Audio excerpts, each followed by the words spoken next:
नमस्कार दोस्तों, एक बार फिर से हमारे YouTube चैनल पर आपका स्वागत है। आज मैं बताने वाला हूँ ग्रंथियों के बारे में। ओके, तो स्टार्ट करते हैं। ग्रंथियाँ,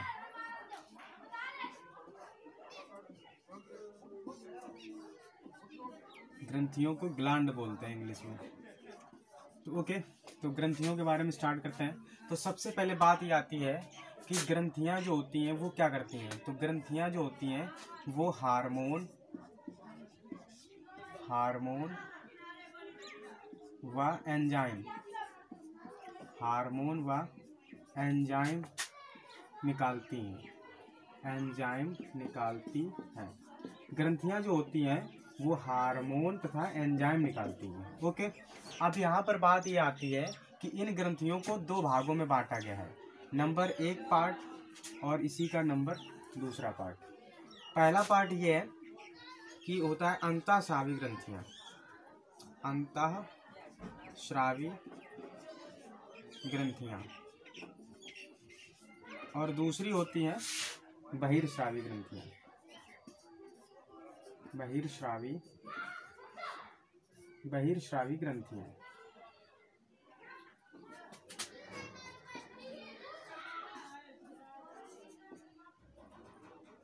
इस प्रकार से आपको ये ध्यान रखना है, अंतःस्रावी ग्रंथियां और बहिर्स्रावी ग्रंथियां दो प्रकार से इनको बांटा गया है।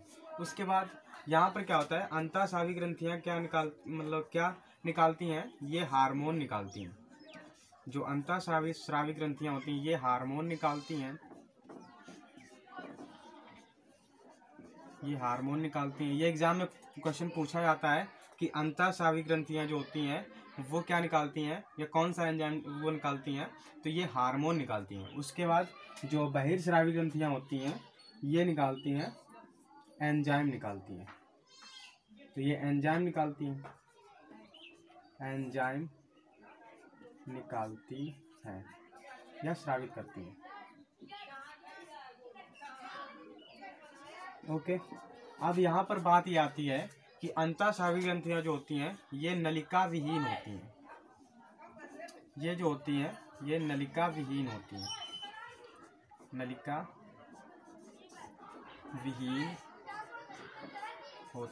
मतलब कि अंतःस्रावी ग्रंथियां जो होती हैं उनमें नलिका नहीं पाई जाती है। मतलब ये डायरेक्ट खून से संबंधित होती हैं, ये डायरेक्ट जो होता है खून में मिलाती हैं।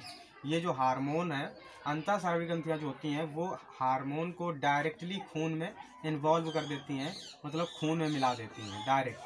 तो इसी वजह से इनमें जो है नलिका नहीं पाई जाती है, मिला देती है। तो जो अंतःस्रावी ग्रंथियां होती हैं वो हार्मोन को डायरेक्टली खून में मिला देती हैं, तो इस वजह से इनमें नलिका नहीं पाई जाती है अंतःस्रावी ग्रंथियों में। आपसे ये पूछेगा कि अंतःस्रावी ग्रंथियों में क्या होता है, तो हार्मोन निकालती हैं और नलिका विहीन होती है, इनमें नलिका नहीं पाई जाता। उसके बाद ये हार्मोन को सीधा जो है ब्लड में मिला देती हैं। उसके बाद इसी प्रकार से आपसे बहिर्स्रावी ग्रंथियों के बारे में पूछेगा। तो बहिर्स्रावी ग्रंथि जो होती है वो एंजाइम निकालती है, पहली बात। दूसरी बात होती है ये नलिका युक्त होती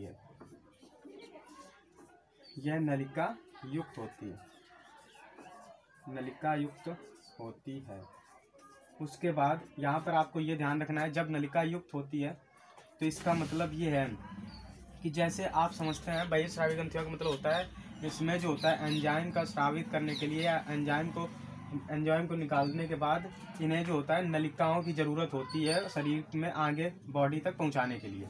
कैसे, जैसे देखते हैं आप मुंह में जो होता है टाइलिन नामक एंजाइम पाया जाता है, जो यहाँ पर क्या होता है उसमें नलिकाएं पाई जाती हैं। देखा होगा आपने, इस प्रकार से यहाँ पर मैं दिखा देता हूँ। यदि आपका इधर जैसे ऐसे ये सर बना है, ये आँख है, ये नाक है, उसके बाद ये मुंह है, उसके बाद यहाँ पर क्या है, जब भी आप भोजन करते हो तो यहाँ पर नलिका द्वारा ही तो जाता है भोजन आमाशय में। तो जो ये नलिका होती है इसका मतलब है, और इसमें मुंह में जो होता है टाइलिन नामक एंजाइम पाया जाता है, तो इसका मतलब है कि एंजाइम को स्रावित करने के लिए नलिका की आवश्यकता होती है। तो इसी वजह से जो बहिर्स्रावी ग्रंथियाँ होती हैं उनमें एंजाइम का स्राव करने के लिए नलिका की आवश्यकता होती है। इसी वजह से बहिर्स्रावी ग्रंथियाँ जो होती हैं वो नलिका युक्त होती हैं, जबकि अंतःस्रावी ग्रंथियाँ जो होती हैं वो नलिका विहीन होती हैं। ओके, तो कुल 8 प्रकार की ग्रंथियाँ होती हैं मानव के शरीर में। वैसे 9 होती हैं, बट 8 प्रकार की प्रत्येक मानों में होती हैं। मैं उन्हें आपको बताने का प्रयास करूंगा। ओके, तो एक एक करके डिस्कस मैं उन्हें करने वाला हूं ध्यान से। तो आपको पेन और कॉपी लेकर के बैठना है। पहला चैप्टर है ये, आपका कभी भी कोई भी क्वेश्चन गलत नहीं होगा आपका, इस बात की गारंटी है। तो आप ध्यान से जो भी बातें मैं बता रहा हूँ उन्हें आप नोट कर लीजिएगा। ओके, तो देखते हैं एक एक करके। ओके, तो एक एक करके मैं सभी को जो है लिख करके आपको बता दूँ। जैसे कि मैंने लिख लिया है, हेड जो होता है, सर मतलब मस्तिष्क में 3 प्रकार की ग्रंथियाँ पाई जाती हैं। नंबर 1 पीयूष ग्रंथि होती है, फिर हाइपोथैलेमस होती है, और तीसरी नंबर की पीनियल ग्रंथि होती है। एक एक करके इन्हें समझ लेते हैं। सबसे पहली बात ये आती है कि जो पीयूष ग्रंथि होती है वो आपसे, ये सबसे इम्पॉर्टेंट है, यही पूछी जाती है ज़्यादातर एग्जाम में। आपसे ये पूछेगा कि अंतःस्रावी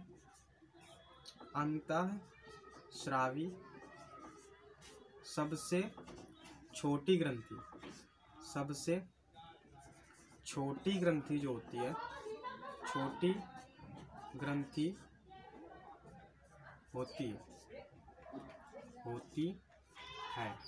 तो सबसे पहली बात जो है, पीयूष ग्रंथि जो होती है वो अंतःस्रावी सबसे छोटी ग्रंथि होती है। ओके, पहली बात। उसके बाद यही जो है एडीएच हार्मोन स्रावित करती है, एडीएच हार्मोन निकालती है, एडीएच हार्मोन निकालती है।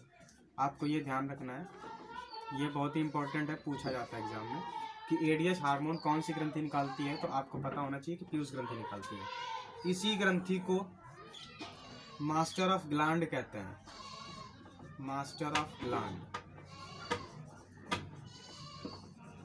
मास्टर ऑफ ग्लैंड कहते हैं, मतलब ग्रंथि, मास्टर ऑफ ग्लैंड, ग्लैंड मतलब होता है ग्रंथि। ओके, तो इसी ग्रंथि को, पीयूष ग्रंथि को मास्टर ऑफ ग्लैंड ग्रंथि कहते हैं। उसके बाद यही ग्रंथि जो है वृद्धि हार्मोन स्रावित करती है, वृद्धि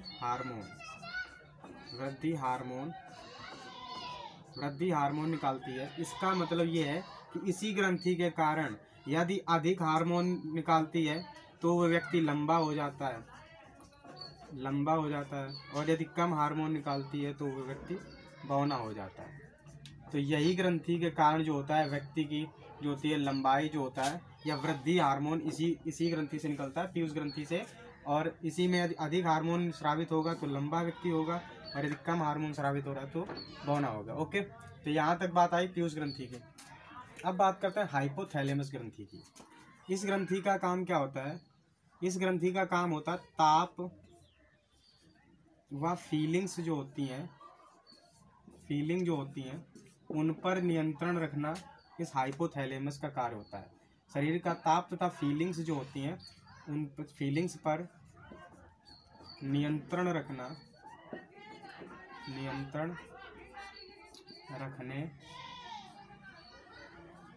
का कार्य करती है। ओके, अब उसके बाद बात करते हैं पीनियल ग्रंथि। ये जो ग्रंथि होती है इसी को हम बायोलॉजिकल क्लॉक भी या बायोलॉजिकल ग्रंथि भी कहते हैं। बायोलॉजिकल क्लॉक भी कहते हैं, बायोलॉजिकल ग्रंथि भी कहते हैं। इसे बायोलॉजिकल क्लॉक होता है क्योंकि पीनियल ग्रंथि जो होती है इसमें ऐसा एक हार्मोन होता है जिसके जरिए जो किसी व्यक्ति के द्वारा नित्य करने वाली जो क्रियाएं हैं वो उसके लिए टाइम निर्धारित करने का कार्य जो होता है वो पीनियल ग्रंथि करती है। मतलब कि यदि आप सुबह 6 बजे उठते हो तो रियल है कि आपकी आंख करेक्ट 6 बजे ही आपकी आंख खुल जाएगी। तो उसका कारण है, इसी को ध्यान में रखती है, इसी को ध्यान करवाती है कौन? पीनियल ग्रंथि।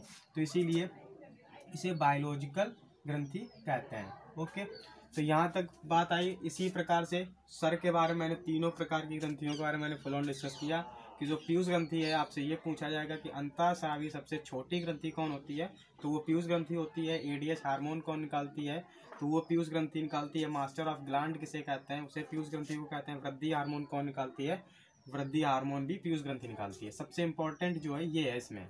उसके बाद हाइपोथैलेमस जो होती है वो ताप व फीलिंग्स पर नियंत्रण कौन रखती है ग्रंथि, वो हाइपोथैलेमस ग्रंथि नियंत्रण रखती है और ये सर में पाई जाती है। और पीनियल ग्रंथि जो होती है उसे बायोलॉजिकल क्लॉक या बायोलॉजिकल ग्रंथि भी कहते हैं पीनियल ग्रंथि को।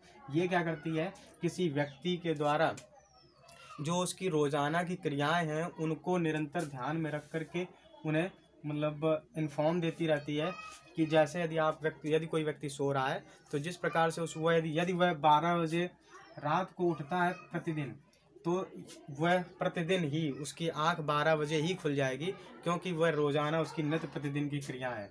तो वही जो उसी का कार्य कौन करता है, वो पीनियल ग्रंथि करती है।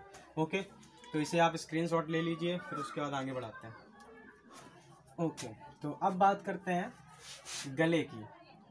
जब मस्तिष्क से नीचे आएंगे तो गला होगा, जिसे नेक कहते हैं। यहाँ पर क्या होता है कि गले की ग्रंथि को हम बोलते हैं थायराइड ग्रंथि। गले में जो ग्रंथि पाई जाती है वो थायराइड ग्रंथि पाई जाती है।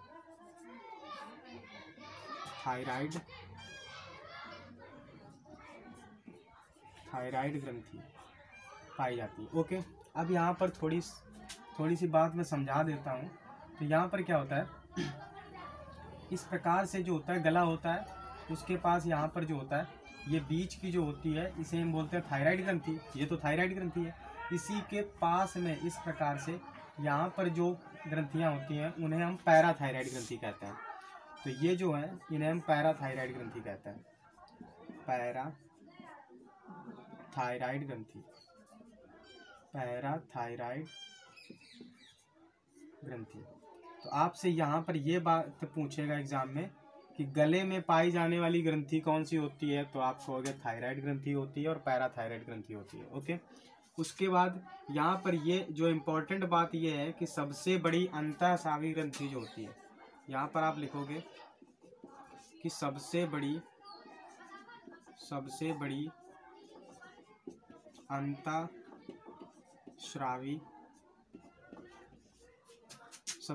अंतःस्रावी ग्रंथि,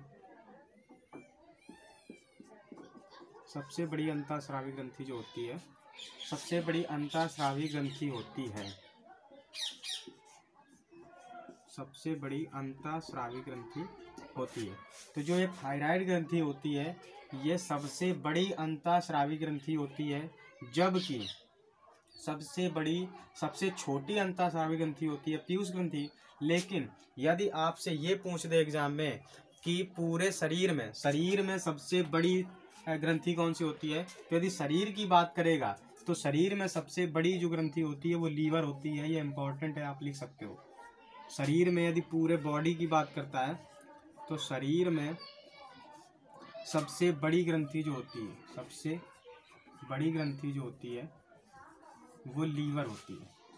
तो ये ध्यान में रखना है कि शरीर में यदि पूछेगा सबसे बड़ी ग्रंथि तो आप कहोगे लीवर। यदि वो ये पूछेगा कि अंतःस्रावी सबसे बड़ी ग्रंथि तो आप कहोगे थायराइड ग्रंथि। ओके, यदि ये पूछता है कि सबसे बड़ी अंतःस्रावी ग्रंथि कौन है तो आप कहोगे थायराइड।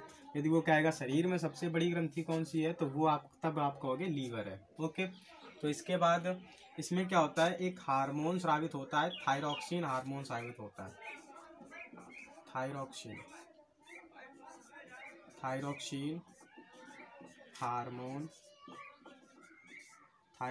हार्मोन स्रावित होता है या फिर निकलता है। इन ग्रंथियों से क्या निकलता है, थायरॉक्सिन हार्मोन निकलता है। अब इसमें एक बात और आती है कि नमक की कमी से, आयोडीन की कमी से, जिसे आप कहते हैं आयोडीन की कमी से गले में एक रोग हो जाता है, गले में एक रोग हो जाता है जिसे घेंघा रोग कहते हैं। घेंघा रोग कहते हैं या फिर उसे ही गलगंड रोग कहते हैं।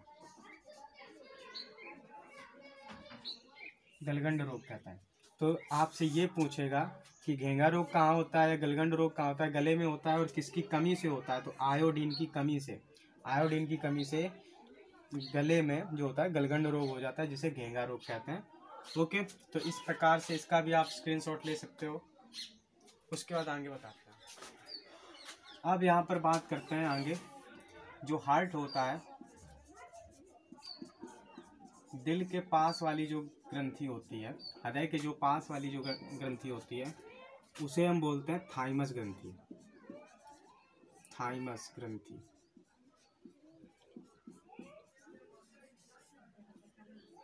जो दिल के पास वाली ग्रंथि होती है उसे हम बोलते हैं थाइमस ग्रंथि। इसमें एक ये बात होती है, एक इम्पॉर्टेंट बात होती है, एग्जाम में पूछा जाता है इससे, कि सबसे पहली बात ये होती है, जो दिल के पास ही जो थाइमस ग्रंथि होती है, ये उम्र बढ़ने के साथ साथ, उम्र बढ़ने पर सिकुड़ती जाती है।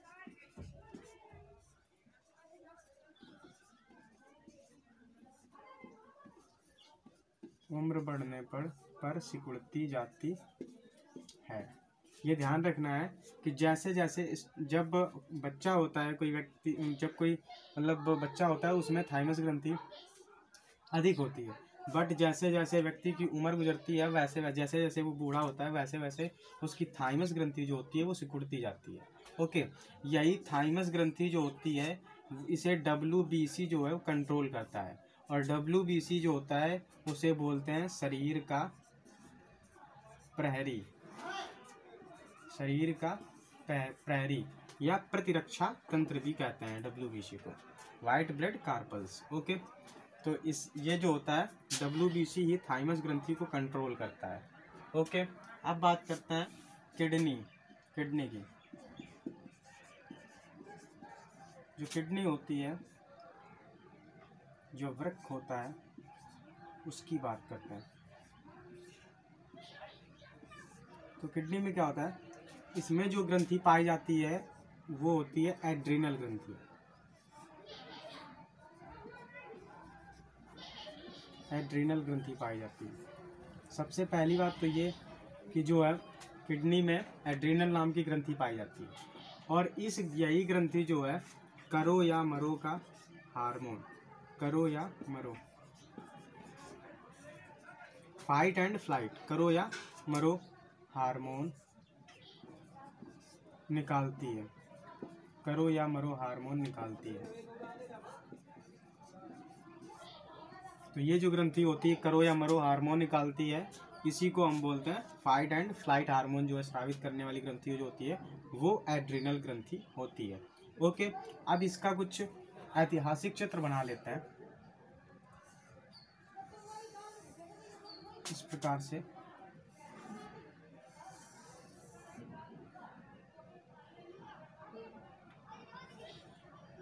इस प्रकार से कुछ किडनी होती है, और इसके यहाँ पर जो होती है ये एड्रिनल ग्रंथि होती है। ओके, तो इसका जो है अब इसी ग्रंथि का जो है मैं थोड़ा चित्र जो है यहाँ पर जूम करने वाला हूँ। तो जब इस ग्रंथि को मैं जूम करूँगा तो कुछ इस प्रकार की दिखती है। ये दो परतों में बढ़ जाती है, जिसकी एक ब्राह जो बाहरी परत होती है, जो ब्राह परत होती है, ऐसे करके आप लिखोगे, जो ये ब्राह, इस ब्राह, ये एक बाहरी परत होती है और दूसरी जो होती है वो अंतः परत होती है।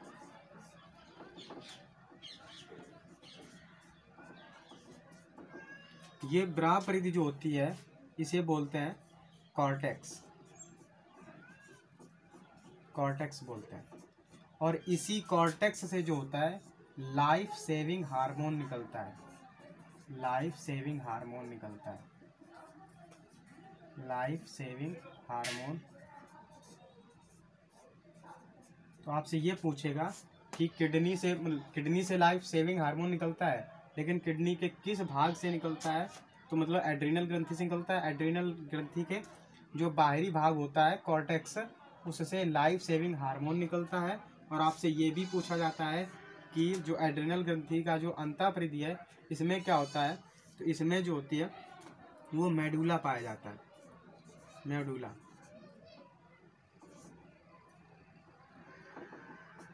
मेडुला पाया जाता है। तो जो एड्रिनल ग्रंथि होती है उसकी अंता जो परिधि में मेडुला पाया जाता है, और उसके बाहरी परिधि में जो होता है कॉर्टेक्स पाया जाता है, जिससे लाइफ सेविंग हार्मोन निकलते हैं। ओके, यहाँ पर लिख सकते हैं निकलते हैं, निकलते हैं। ओके, तो इसका भी आप स्क्रीनशॉट ले सकते हो। अब बात करते हैं जनन ग्रंथियों की। तो जनन ग्रंथियाँ को क्या होती हैं कि सब एक होता है नर जिसे मेल कहते हैं, एक होता है मादा फीमेल। ओके, तो नर में जो ग्रंथि होती है वो उसे बोलते हैं टेस्टोस्टेरोन, और जो मादा जो फीमेल में ग्रंथि होती है उसके ओवरी में उसे बोलते हैं एस्ट्रोजन। ओके, तो अब जो है एक बार सभी जो ग्रंथियों को मैं एक बार एक एक करके फुल ऑन डिस्कस करता हूँ, और आपको जो है सारी ग्रंथियाँ यहीं पर याद करवाने की कोशिश करता हूँ। तो ध्यान से समझना है कैसे करना होता है। सबसे पहले एक ऐतिहासिक जो है चित्र बना देना है। इस प्रकार से उसके गर्दन बना देना है, उसके बाद ऐसे करके पेट निकाल देना है उसका, और उसके बाद यहाँ से ऐसे करके टांगे निकाल देनी है। ओ भाई साहब, ये क्या बन गया? चलो ठीक है, इस प्रकार से हमने बना दिया है ऐतिहासिक। इसकी आंखें तो बनाओ तो देखेगा कैसे। ओके ओके, कान भी बना दो भाई, जिसमें सुनाई भी पड़े इसको कि किसके बारे में क्या कहा जा रहा है। ध्यान समझने क्या चीज़ है यहाँ पर। बात ये होती है कि जो आप बात करते हैं सबसे पहले मस्तिष्क की, तो मस्तिष्क में मैंने बताया 3 प्रकार की ग्रंथियाँ होती हैं। सबसे पहले मैंने बताया था पीयूष ग्रंथि, एक होती है पीयूष ग्रंथि, और दूसरी होती है पीनियल ग्रंथि, पीनियल ग्रंथि, पीनियल, और तीसरी जो होती है उसे हम बोलते हैं हाइपोथैलेमस ग्रंथि, हाइपोथैलेमस। तो ये 3 प्रकार की ग्रंथियां जो होती हैं मस्तिष्क में पाई जाती हैं।